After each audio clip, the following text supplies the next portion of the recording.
ام المومنین سیدہ عائشہ رضی اللہ تعالیٰ عنہ فرماتی ہیں کہ ایک دن حضور کا دریا رحمت جوش میں تھا اور حضور نے فرمایا عائشہ جو مانگنا ہے مانگ لو۔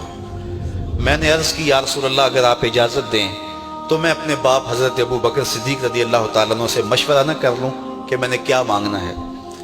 تو فرمایا کہ جاؤ مشورہ کر لو، مشورے کی اجازت بھی ہو گئی۔ میں اپنے والد گرامی کی خدمت میں حاضر ہوئی اور کہا کہ دریائے رحمت جوش میں ہے اور رحمت کا باڑا برس رہا ہے۔ حضور نے فرمایا عائشہ جو مانگنا ہے مانگ لو، یہ اتنا سنہری موقع ہاتھ آیا ہے تو میں چاہتی ہوں کہ کوئی مانگوں تو اہم شے مانگوں، تو آپ کی خدمت میں حضور سے اجازت پا کے حاضر ہوئی ہوں، مجھے بتایا جائے کہ میں حضور سے کیا مانگوں تاکہ کوئی چھوٹی چیز نہ مانگوں، بڑی چیز مانگوں۔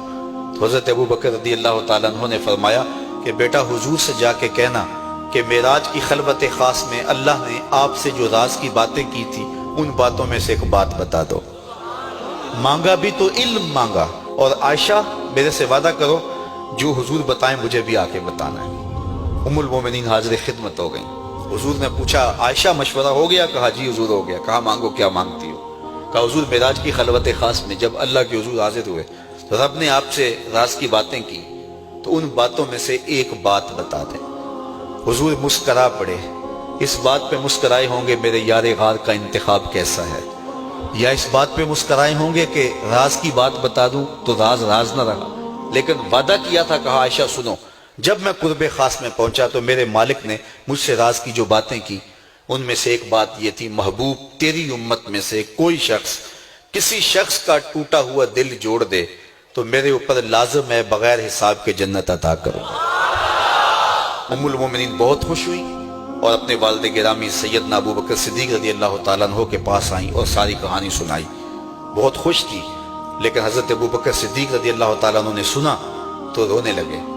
تو ام المومنین سیدہ عائشہ رضی اللہ تعالیٰ عنہ نے عرض کیا میرے والد گرامی یہ بات رونے والی تو نہیں ہے، ہم بسا اوقات کسی دکھی کے کام آ جاتے ہیں، کسی کا دکھڑا بیٹھ کے سن لیتے ہیں، کسی کی ڈھارس بنا دیتے ہیں، کسی کے کام آ جاتے ہیں، یہ تو بخشش کا بہانہ ہاتھ آ گیا اور آپ اس پہ رو رہے ہیں۔ تو فرمانے لگے عائشہ اس کو معکوس بھی پڑھو، تصویر کا دوسرا رخ بھی دیکھو۔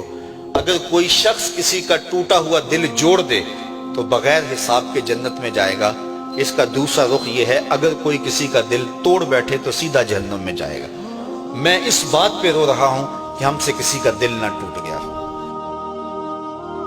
حضور نے فرمایا اللہ اس شخص کے چہرے کو تر و تازہ رکھے جس نے میرے سے کوئی حدیث سنی، پھر جیسے سنی اس کو ویسے آگے پہنچا دیا۔